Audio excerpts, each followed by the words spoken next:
ইনশাল্লাহ, যেহেতু আমার বড় ভাই আমার প্রধানমন্ত্রী আমাকে কথা দিয়েছেন, আমি 100% বিশ্বাস করি এবং আমার এই রামেশার পাশাপাশি দেশে যত যা কিছু আছে উনি দেখছেন এবং দেখবেন, এটাই আমি প্রত্যাশা করি।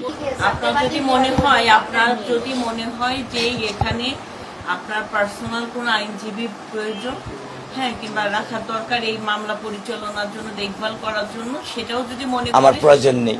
আমার বড় ভাই মাননীয় প্রধানমন্ত্রী আমাকে আশ্বস্ত করেছেন, আমি আর কিছু চাই না। প্রধানমন্ত্রী জনাব তারেক রহমান তিনি শুধু মানে নিজেকে কিন্তু প্রধানমন্ত্রী, তিনি বাংলাদেশের অভিভাবক এবং আপনার সন্তানের পাশে এসে সে অভিভাবকের ভূমিকা তিনি রেখেছেন এবং এইরকম করে এক রামিসা না, বাংলাদেশের আর কোন রামিসার জীবন যেন এরকম ঝরে না পড়ে, তিনি আমাদেরকেও সেইভাবে নির্দেশনা দিয়েছেন। প্রধানমন্ত্রীর কাছে, বাংলাদেশের সরকারের কাছে, বাংলাদেশের জনগণের কাছে আশা করি, প্রত্যাশা করি এবং আপনাদের মাধ্যমে আমি এইটাই আপনাদের কাছে আশা করি।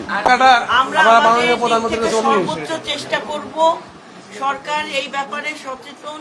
17 বছরের এই মাদক, সন্ত্রাস এবং দমন, নিপীড়ন, নির্যাতন এবং ক্ষমতার প্রভাবে বাংলাদেশ জরাজীর্ণ, সেই ধ্বংসস্তূপ থেকে দায়িত্ব গ্রহণ করেছে মাননীয় প্রধানমন্ত্রী জনাব তারেক রহমান। তো এই সময় মানে আমাদের হয়তো সময় লাগবে একটু, কারণ মাত্র অবশ্যই সময় লাগবে, মাত্র 2 মাস, 3 মাস হতে 2 মাস। তো সেই জায়গায় তিনি যেভাবে সতর্কতার সাথে কাজ করছেন এবং সজাগ আছেন, আমরা বিশ্বাস করি আমরা এই ধরনের অপরাধ থেকে আমরা আমাদের দেশের সন্তান মা বোনদেরকে আমরা রক্ষা করতে পারব। আমার হাত ধরে উনি নিয়ে গেছেন এবং তুর্কি ভরে, সেই তুর্কিতে মাটি ছোট ছোট হাত দিয়ে সেই তুর্কিতে আমি সেই মাটিগুলো ভরে দিচ্ছি, সেই দৃশ্য আজও আমার চোখে ভাসে। একে আমি বলছি যে আমি শহীদ প্রেসিডেন্ট জিয়াউর রহমানের সাথে একসাথে আমি এই তুর্কি ভরার তৌফিক আল্লাহ আমাকে দিয়েছিলেন।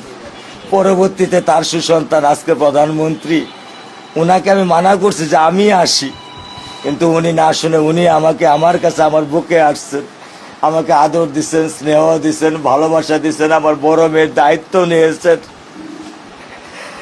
উনি যে আমাকে দিয়েছেন। আলহামদুলিল্লাহ, এই যে ভালোবাসা, উনার একটা চোখের পানির ফোঁটা মূল্য দেওয়ার মতো ক্ষমতা আমার নেই। আমি খুব সাধারণ, কিন্তু আমি একজন বাবা, কিন্তু আমার এই বাবাত্বের যে কষ্ট, এই কষ্ট আমি মনে কোনোদিন আমি আর দূর করতে পারবো না। মাননীয় প্রধানমন্ত্রী নিয়েছে, ওর পড়ালেখা থেকে শুরু করে সমস্ত দায়িত্ব নিয়েছে। আমি কৃতজ্ঞ আপনাদের কাছে। টেনশন করবেন না, আমার কোনো টেনশন নেই। আমার বড় ভাই মাননীয় প্রধানমন্ত্রী আমাদের দায়িত্ব নিয়েছেন, আমার কোনো আমাদের রামেশাকে শহীদি মৃত্যু হিসেবে কবুল করে নেয়, যেন আমরা আল্লাহর কাছে এটাই দোয়া করি, ঈশ্বরের কাছে এটা দোয়া করি, যেন ওকে যেন শহীদি হিসেবে কবুল করে নেয় এবং জান্নাতবাসী করে। এই আর ডেফিনেটলি, কারণ ও তো মাসুম, তাই না, ও তো 8 বছর বয়স।